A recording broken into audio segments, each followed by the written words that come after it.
life isn't consistent. Yeah. And so we're expecting ourselves to work in a way that's consistent, but our lives aren't consistent. We have health challenges that come into play. We have grief that comes in. We have all sorts of global pandemic. The global pandemic. Like there's all sorts of things that we can't foresee that are going to impact how consistent we're going to be. So expecting this machine-like work ethic is just not honoring our humanity and honoring who we can be. And I think also it doesn't honor the richness of answers that we can get from stopping and taking a moment to pause and not be consistent. Welcome to the Work Less, Play More podcast for busy entrepreneurs who are ready to ditch the hustle, stop burning out on busy work, and get back to having a life. My name is Lindsay Johnson, aka The Radical Connector, and I've spent the last 10 years teaching first-time entrepreneurs how to get customers and make money. Listen in as I chat with other hustle recovering business owners as we share our top tips for, you guessed it, working less and playing more. Let's do this.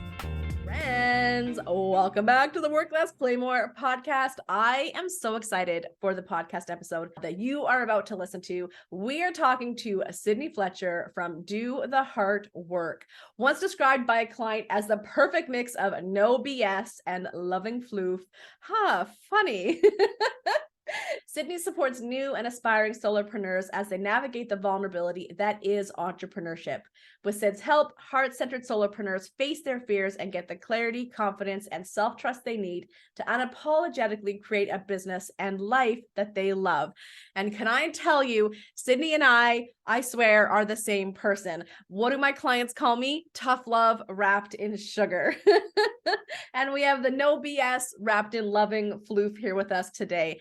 And where I help you take that approach to the tactical, strategic side of your business, Sydney very much helps you take that approach to the internal work, the heart work as a business owner. We get into it today. We talk about some nerdy things. We talk about some heart-based things. We bring the cheesiness. We bring the corny. And our theme really today is about consistency and what consistency means, what that looks like, and most importantly, what it's not. So friends, I don't want to spoil it anymore. Let's go ahead and get started. I hope you enjoy this week's episode. Let's do this thing. Oh my gosh, Sydney, welcome to the podcast. Thank you. Thank you. Friends, we are already laughing. And as I'm sitting here going, why are we not recording this? We are talking about the series Alone, Naked and Afraid, and Survivor.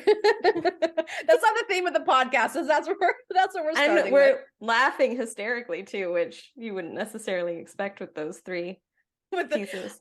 Okay, so I've not seen Alone, but Naked and Afraid, I love that show. I actually don't know if it airs anymore. I was watching reruns, but like, oh my goodness, two people dumped naked in the middle of a swamp, in the middle of a jungle, in the middle of, a forest, and like, here, survive. And I think they get to bring two items with them, like a machete or like a lighter or things. They get to bring two items with them. See, at least on Alone, they get 10. Oh! And they get their clothes. They get clothes too. So what is the premise of Alone? Is it that they, like, what is the goal, I guess? Okay, well, the first season starts on Vancouver Island, and it's Canadian. Yeah, well, I should look into that. I don't know if the production is Canadian. It might have started Canadian, but they since have expanded their wings and gone to other remote places, but it started in Canada. North Vancouver Island on the West Coast, very rugged. It's out there, and they're dropped by themselves. So each contestant, there's 10 contestants, and they're each dropped into a particular zone of the island. So they never see each other. They're not anywhere close to each other.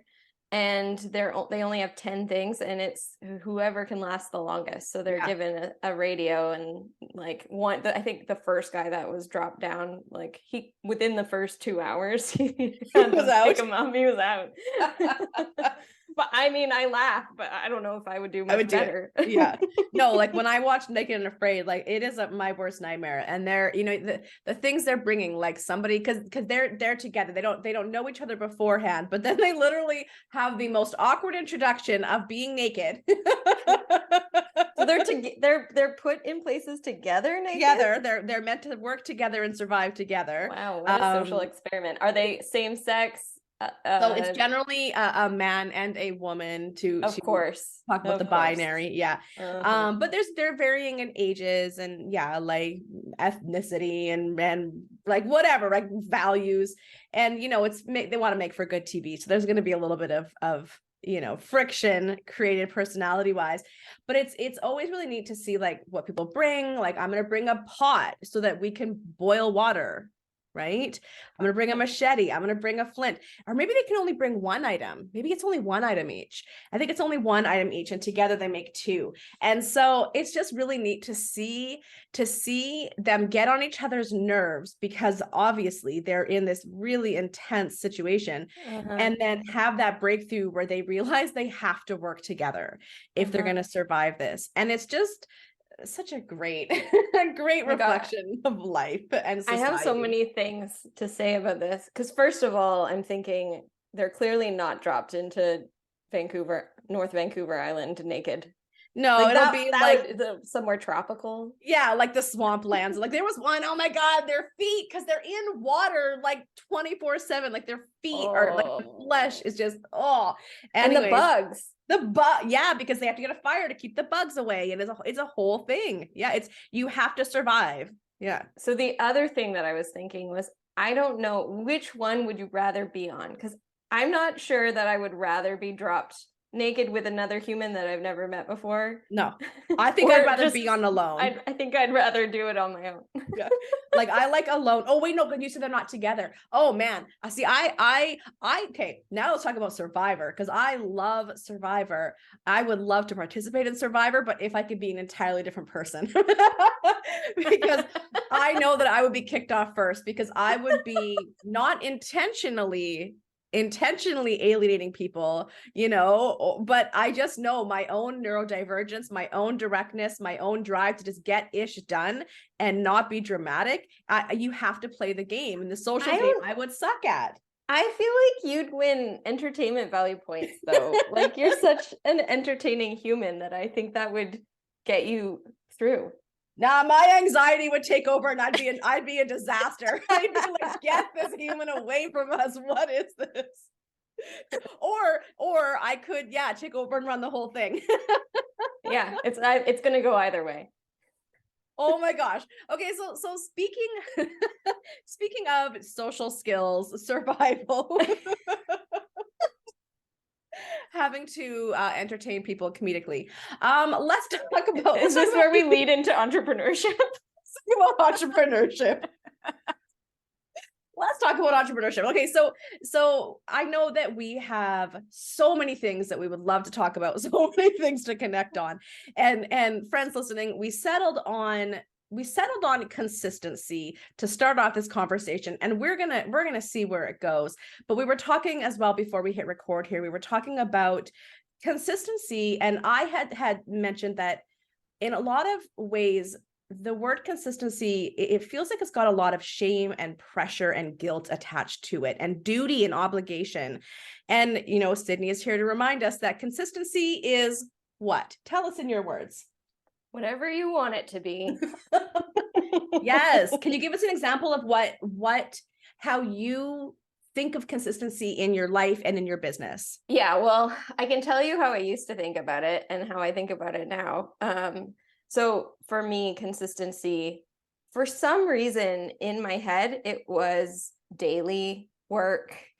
Consistent equated to daily, every day for an hour, I have to do this, So I think what I have learned is that now consistency is what I make it, right? So I'm trying to create my own podcast, and this was something I tried to do a year ago. Yeah. And I started by doing weekly episodes, and then life came in and my nerves came in, and I stopped. And that was a conscious choice that I stopped. But as I'm starting to return back to the idea of coming back to it, I'm thinking, okay, what do I want the consistency of this podcast to be? Yeah. And I went into it thinking it has to be weekly. And now I'm going into it thinking maybe I do it monthly. I give myself a lead time, Yes. right? And um for me it feels like a more gentle approach. It feels like a more forgiving approach. Yeah. Um so I think for me now consistency is what I make it to be. In all honesty, I don't know how important consistency is. I think it's Let's important you talk about keep that. coming back, Yes. but how often you keep coming back, that's going to build and grow. It's like you're building a muscle. Consistency is Yeah. kind of like a muscle that you build. So Yeah, because it's so funny in listening to you and because we are taught, right, when it comes to like creating content, be consistent in your emailing, mhm. be consistent in your whatever, be consistent. And yes, but to your point, consistency is what you decide that is for you. And so I think about that with my own podcasting or YouTubing or blogging. It's like ADHD consistent. I think I'm just going to lean into that. Like you might get 5 in a month and then nothing for 3. Yeah, Right. totally. And who said that that's wrong? And I guess, when we talk about algorithms and things like that, I mean, maybe, but like, I don't want to live my life at the mercy of No. algorithms. And I also think algorithms are kind of a load of poop, to be honest. Yes. People are gonna be very upset with me Oh, saying you're that. going to ruffle some feathers. Let's I'm do it. gonna ruffle a lot of feathers. But I don't know, like I didn't find most of the people that I've worked with as a client, I have not found from an algorithm. Yeah. I found through my connections, my network, which the algorithm does play with that, but I think we can put so much weight on Yes. algorithms, and the algorithms change all the time. So, Yes. it's a moving science just like every other Yeah. science. You say the importance of empowerment and self-agency as business owners, seeking answers versus creating answers. Tell us what you mean about that, because I feel like that's going to tie into this mindset here. Seeking Mhm. answers versus creating answers. Yeah. So, one of the things that I am very passionate about supporting my clients with in our journey together Yeah. is helping them understand we're creating from the inside out versus Yeah. the outside in. If we look back to our days as children and going through the education system, which has loads of benefits, and obviously we know how important education is to a human's survival and thrival. Is thrival a word? I I don't don't know, know. It but I is love now. it. I like it. We're making Um, it. and what we learn a lot of in that world is how to be given the answers by a Yeah. teacher. We're taught to really follow rules. The education system teaches us that there's a right answer and a wrong answer, although I think that's changing a bit in the educational field, as we're wisening up to this. But really, we're learned to look outside of ourselves for answers. So we take that into the world, and let's look at how we approach the internet, right? We have a question, we look to Google for the answers. And so I think finding self-agency, learning self-agency, which is such an important component of entrepreneurship, is learning how to start on the inside and ask yourself what the answers could be, Yeah. and start there and really check in, and learning to read your body too, as to like what works for me. Because I think there's a lot of people telling us what we have to do or what we should do, but we're all different. We're all unique, and we all are going to create things in different ways. I really think there's so much power that we get out of creating answers. Mhm. One of the rules I have with my clients is I don't know is just a starting point. So you can give me the answer, I don't know, but that's not going to stop us from asking the question. Yeah. So really, we want to encourage ourselves to look past what we don't know and look inside of ourselves for what possible answers we could come up with. I love that. It's funny because you're talking about school education. And again, I come back to even the consistency part for just a moment. Like, what is being a student, right? Is if not demanded consistency, right? And there isn't much room for creativity. There isn't much room for exploring and doing something different, or sticking to your own schedule, or following the beat of your own drum.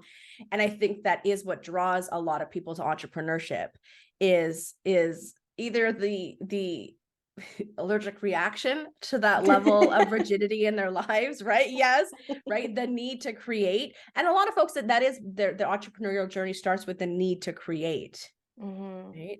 And I love what you say that I don't know is just a starting point, because very similarly, I say I don't know as an answer.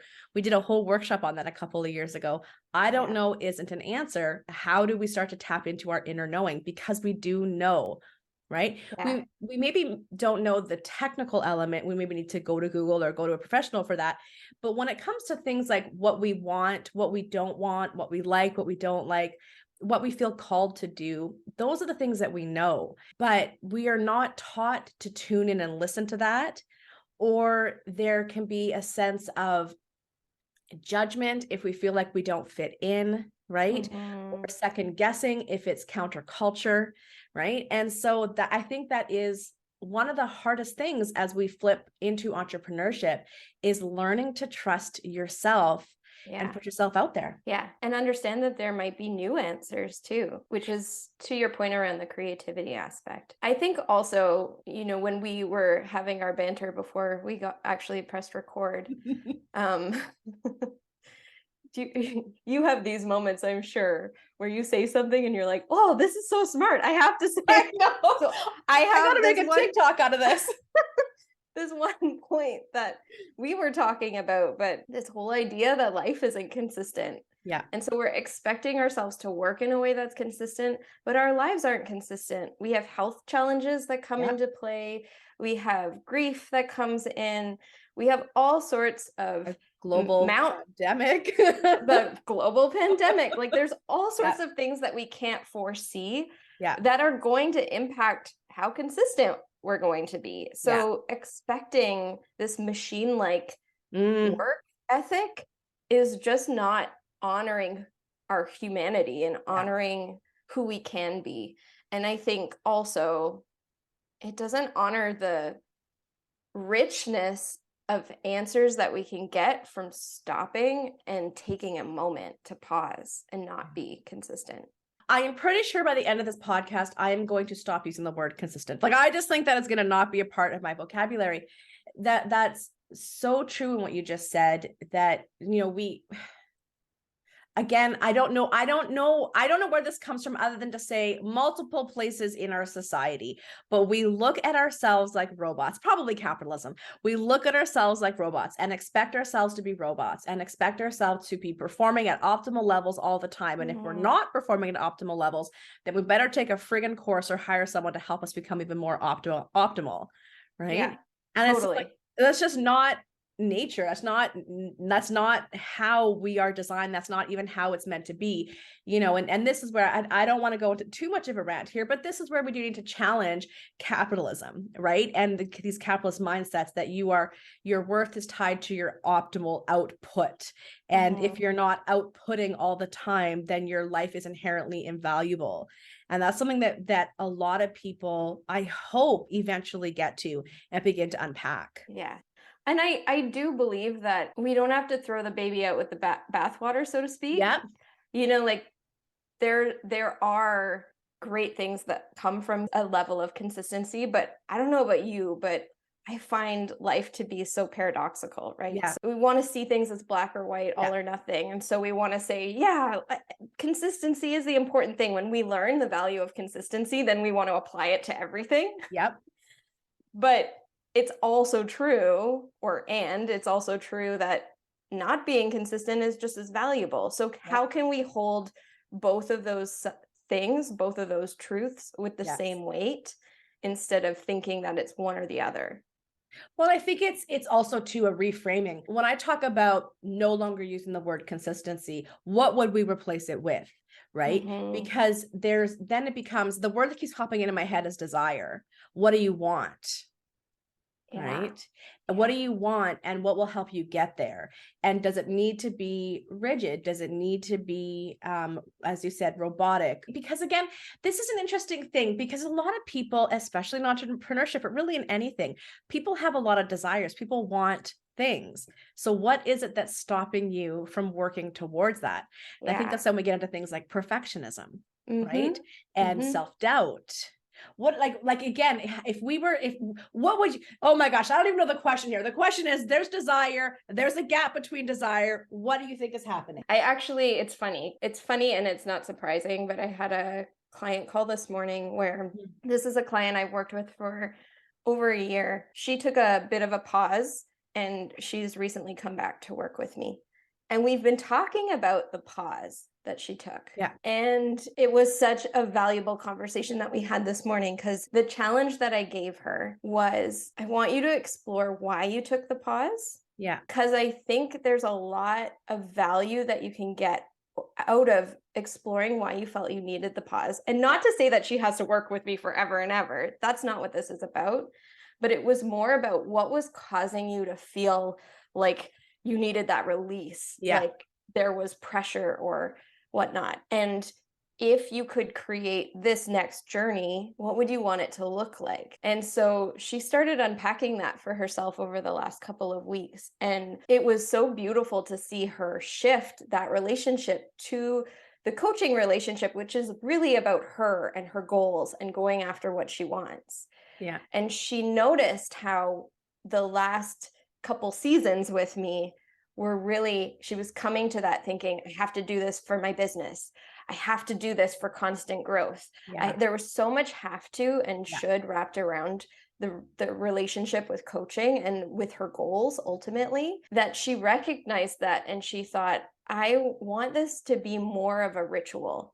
I want these moments coming with you and talking about these goals and working through them to be moments where I'm honoring myself and I'm showing up for myself and I'm living out my truth and I'm amplifying that voice. And it was so beautiful to see and powerful to see that shift, because I think when we come back to talking about what you just mentioned, we have a desire, we have a want. I think that's that thing that's between this kind of driven machine-like force and instead a creative, supportive structure. What's the relationship to ourself? Yeah. And how are we driving ourselves forward? Is it from aggression and push and force, or is it from nurturing and love and support?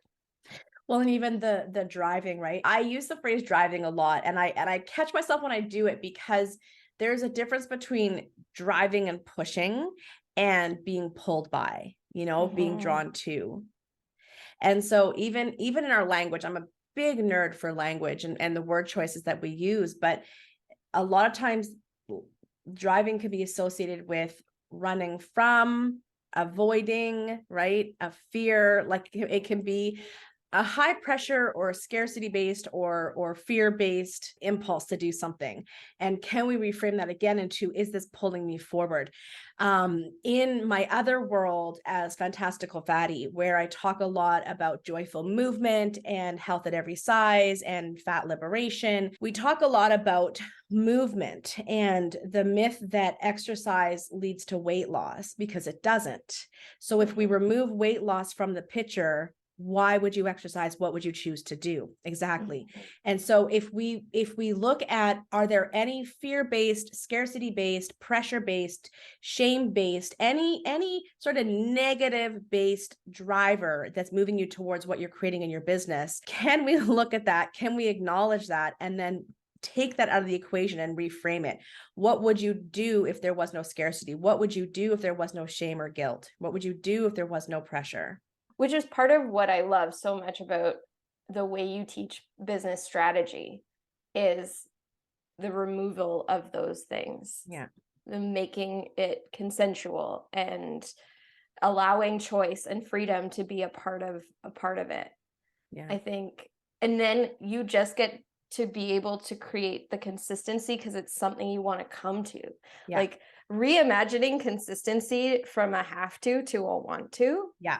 Right. But you really have to change the driving force behind it if you're going to do that. You can't just tell yourself I want to and want to. You have to change what the meaning behind it is and what you're getting out of it. And I think most importantly, the relationship you have to yourself around that. So whether it's exercise or building your business, how are you treating yourself in the creation of that? Yeah. And it immediately, when you said that, what came to my mind is I work with a lot of folks. So it's so funny. So you and I are the exact same coin, but different sides. You're the Absolutely. internal, I'm the external. You're the Totally. internal motivators and drivers and barriers to success. I'm the tactical, the skill-based, and it's just the marriage of what we do is so It's a wonderful. match made in heaven, It really. is. It is. And so if I were to flip that, so you talked about your client and that internal for her, it becoming more of a ritual. And, like if I think about when I work with people from a tactical perspective, and I really teach people to view entrepreneurship as a tool to liberation for themselves and others. Mm-hmm. Looking at social media or content creation or public speaking, these are all tools that we're using. And so a lot of conversations I will have specifically right now are around TikTok. Lots of conversations around TikTok, because TikTok is a place where people are growing rapidly with audiences that genuinely want to hear what they have to say. Mm-hmm. Right. And the community building capacity is incredible over there right now. But I will get a lot of resistance from people on that. And there's a lot of conversation around, you have to understand that as a business owner, you need to use the tools that make sense for getting you in front of the right people. We have to take ego and emotion out of this. And we have to go, number one, what is the best tool for me? And number two, how can I do it in a way that is in alignment with my values and I feel good? Right. And sometimes that means not using every tool if it's out of alignment, and that's fine.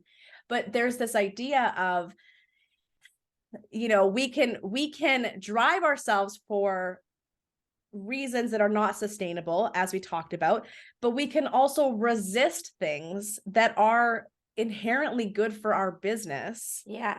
Right. Because again, there's that scarcity, fear, inadequacy, imposter syndrome, self-doubt, even just as you said, throwing the baby out with the bathwater, there can be a real stubbornness in there. And it's like, gosh, you got to get out of your way with that and think about what is best for your business, because you're building a baby here, a business. You gotta do what's best for it. Right. What are your thoughts when what do you hear when I say that? What comes up for you? I think the thing that comes up for me, so often I will get people who have worked with somebody like you who's told them or showed them the things that they can do to build their business, and they keep resisting it. They keep coming up against that wall. And that wall is always ourselves. Yeah. And so I think the thing that I always think about is I often like to approach those strategies from the place of, in those moments when somebody's resisting it, the goal of the tool is different. So rather than using the goal of the tool like TikTok to build your business, we use the goal of the tool to build your relationship to yourself. Yes. So like, oh my gosh. Yeah. I'm gonna need to you gotta hang on and give me a moment. I need a moment. That hit and that landed. Okay, go into it. So we want to explore and become aware of what are the things that you're telling yourself, and what are you feeling when you approach that tool. Yeah. And trust me, I get it. Like I'm holding your hand as a sister because I understand. I do it to myself as well. But until we start to shift that relationship to ourselves from one of like, again, it's that force, that pressure, that drive. I have to do this to build my business. You're not coming with love to yourself around that. And it sounds so cheesy, but it's so true. Like, of course you don't want to show up to that when every time you show up, your brain is telling you, you're going to suck. This is going to be the worst. Everybody's going to hate this. Nothing that you have to say is of value. All of those thoughts coming up, like that's the work that we want to start looking at. And how can you support yourself? In the coaching world, we talk a lot about belief, and I want to start finding a way to really break belief down so that it's digestible and it's not just this floofy word that we use, because it is so instrumental. If you are coming into that relationship with TikTok with those aggressive ways of speaking to yourself, you're not actually believing in the value that you have to offer. Yeah. Right. And when we start to unpack that and see the way we're treating ourselves, and we start to use that tool as a way to build that connection to ourselves, that love, that value, that belief, owning what we have to say, whether or not people like it or not. Yeah. But just, this is what I have to say. I feel it's important and I'm going to say it. Then we start to train our nervous system in a different capacity to the tool, and we learn to comfort ourselves when we're afraid. All of those things are so important, I think, to breaking through that wall of resistance. Yeah. It almost reminds me of, when you're watching a movie and you see a character falling in love and afraid of losing that love. And so they reject the object of that love before the object can reject them. It's Totally. like, right? You're coming into this and you're going, well, nobody wants to hear me. And they're going to, I don't know how to do it. And I'm going to look dumb. And they're all these thoughts. And so they're putting the walls up. Yeah. Right. And then we also do it by blaming the tool, right? Yes. So we'll be like, oh no, this tool's, I'm going through this with TikTok. So I'm like, very well aware. I'm in this process myself. We got some self-coaching going on right now. Absolutely. So, we start pointing the fingers at the tools. We see it all the time in social media, right? Yep. How much we hate on social media. And it really has to do with how we're using it and how we're looking at it. And I really hope folks are really hearing this and honestly replay this podcast immediately, because that is really important. And those are important shifts that we need to make. To your earlier point, or our earlier conversation around algorithms, people will always blame the algorithm, right? And it's like, no, again, an algorithm is that platform's tool for making sure that the right people are seeing the content that they enjoy. When you understand that, you don't blame the algorithm. You go, okay, so if I'm not getting seen, number one, is this even the right place for me to exist? Because sometimes it's not. Sometimes you need a different platform. It's not where your people are, and it's not where maybe your people are there, but it's maybe not where they're coming to hear from someone like you, right? Right? Because there's so many different platforms to get your voice and your content out there. But if instead of blaming the algorithm, sometimes we also have to step back and go, maybe I'm just creating content that people genuinely aren't connecting to. How can I look at this and differently? And I will say that many times when people are not creating content that people are not connecting to, oftentimes it's because they are trying to copy somebody else and not being authentic to their own voice, their own words, their own viewpoint, their own wisdom, or because there is still a bit of a block there in really truly putting themselves out there authentically. Yeah. I also think there's so much value in giving ourselves the space and grace to go about it over time. Yes. And I think one of the things that can be so disheartening, and why I actually advise people not to look at numbers when they're starting out and when they're building that relationship, and part of why we make the goal not about the business results, but about the relationship to themselves, is it can be so disheartening when you go in there and you've worked so hard to create something, and we all know when we're first starting out, it takes hours to come out with that post, and you do it and then there's crickets. And so then you've just proven all of your fears true, and nobody cares about you. Nobody loves you. You'll never be a success. All of those things come up. Yep. And so really, I think it can be so beneficial to just allow yourself to be okay with, maybe I helped one person today. Yeah. There's so many lurkers out there in the social media sphere that, the likes, people aren't always liking things when they like them. Yeah. So oftentimes I think that can be a really useful tool for just helping yourself build the muscle of showing up. Yes. Is to ask yourself, could this have helped one person? Yeah. And am I okay if I never hear from that one person? Yeah. And this is something I would love to take credit for it, but I learned it from another marketing professional in the sphere named Simone Soul. So I feel like I should give credit where credit is due. But I think that can be so impactful for those of us who are feeling that resistance coming up against that wall. Because yes, especially when you get further in business, the algorithms are going to be more important, and you're going to be more capable of looking at them from a neutral place. Yeah. But until that point, we can also be okay with just supporting one person with our content, that one imaginary person who may have seen it. Well, and I think this is a phrase I tell people often, which is you need to view your business in terms of years, not months, right? Not weeks. You need to look over the long term of your business and your goals. and give yourself that grace and space to figure it out and let yourself get traction and momentum building. And it is the same with social media. It is the same with your content. It is the same with so many things. It is the same with everything in life. Things are not instantaneous. And I think that, like you said, when things don't instantly happen, we don't instantly go viral and blow up.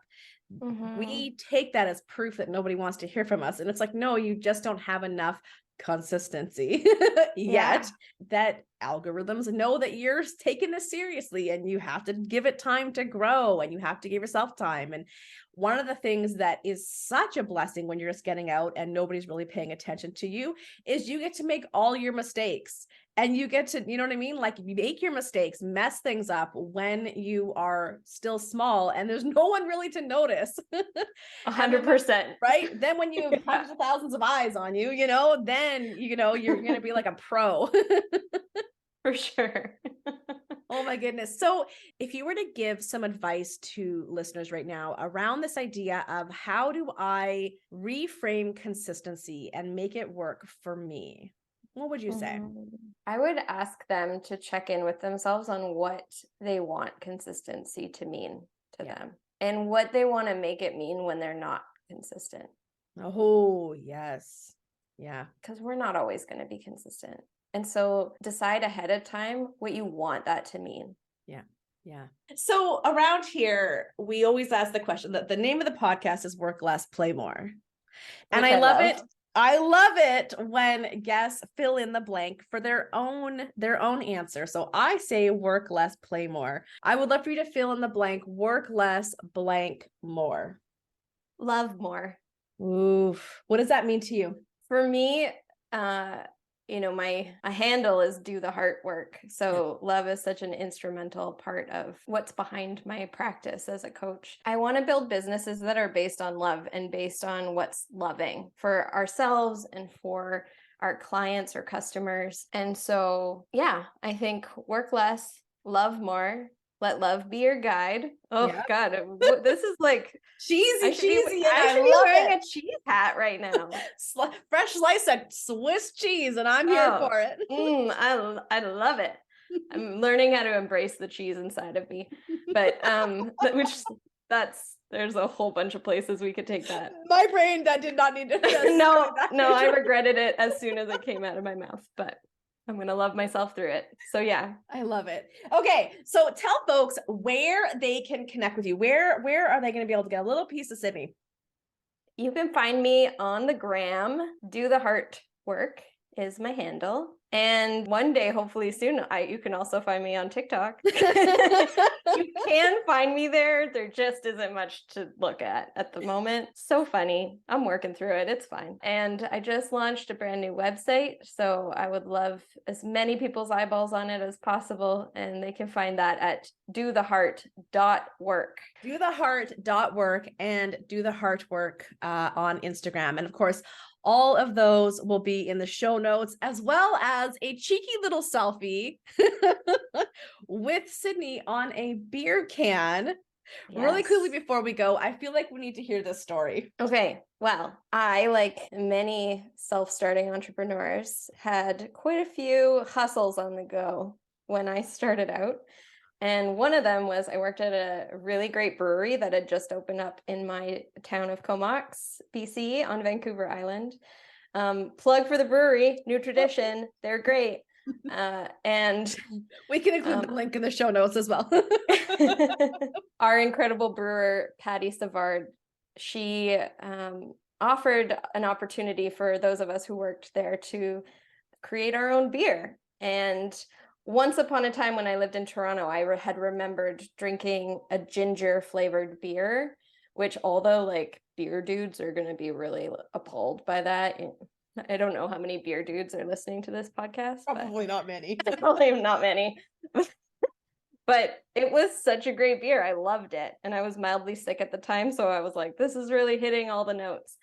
And I thought about it, and I was never able to find a beer like that. So that's what I wanted to create. And we did. And it was a big hit. Lots of people loved it. And so we ended up doing a big batch of it and canning it. And I got to be on the can as a cartoon pirate. I love it. With your ginger beard. With my ginger beard. And funny story, I was for the picture standing in a speedboat and on a driveway. None of this is going to make any sense, and I love it. Great. So we've got the selfie of you in the can on the show notes, so you can see Sydney in all her ginger beer glory. Yep, that's me. Thank you so much for hanging out with me today. This has given me lots of really fun things to think about for the rest of the day. This has been great. Yeah, well, thank you so much for having me, and I'm really excited to spend December 4th with you very soon at your we have workshop. we got December 1st is our year-end debrief, where we dive into our 15 year-end questions to ask yourself before setting your business goals for next year. So this may not be out in time for folks to join, but I have the blog version, and there's also a podcast version of those 15 questions. Awesome. So that's happening on December 1st. And it's basically, you need to do a little bit of a debrief, what worked and what didn't, before you set your goals for next year. And then on the 5th, we're doing our Big Bold 2023. That's the one. And that's the one where we're going to just so many entrepreneurs I've been talking. I feel like the last 2 years, because of the nature of the pandemic and where we've all been and what we've all been doing, there has been so much foundation building and so much internal and strategic preparation. And now that things feel so wide open again, everyone is just ready to go, to just take off, dream big, let's do this. Yeah. And so there is a combination of excitement and also incredible overwhelm, a little bit of panic. So we're going to be reverse engineering what are the goals? What are the timelines? What are the deadlines? Who do you need to hire to support you? We're going to have some fun. So yay, yeah. I didn't know you were joining us. I'm so glad that you're going to be there. I'm stoked. I can't wait. I'm definitely one of those excited, overwhelmed people. So I'm looking forward to it. Yeah, me too. I'm ready. You were coaching yourself earlier on TikTok. I'm going to be doing the same thing, taking deep breaths. and so much of entrepreneurship, and I think a lot of listeners will relate to this. So much of entrepreneurship, friends, is holding on to your vision and not losing your nerve. Do you find that? 100%, 1000%. Yeah. Hold on to your vision. Don't lose your nerve. Make consistency work for you. Sydney, thank you so much. Thank you, Lindsay. It was a pleasure. Friends, thank you so much for listening in. You'll find all the links to all the resources we discussed over on theradicalconnector.com/podcast. Entrepreneurship is a tool for creating the life of your wildest dreams. It is not meant to take over your entire life. Entrepreneurship has a magical ability to transform your skills, passions, and big ideas into a business that can change the world. But it will also eat up all of your time, money, and energy if you let it. If you're a service-based entrepreneur and you're ready to work less and play more, get on my email list or contact me directly, and let's talk about how we can get your business working for you so you can build the life of your wildest dreams and get out there and change the world. Happy connecting. I will see you online.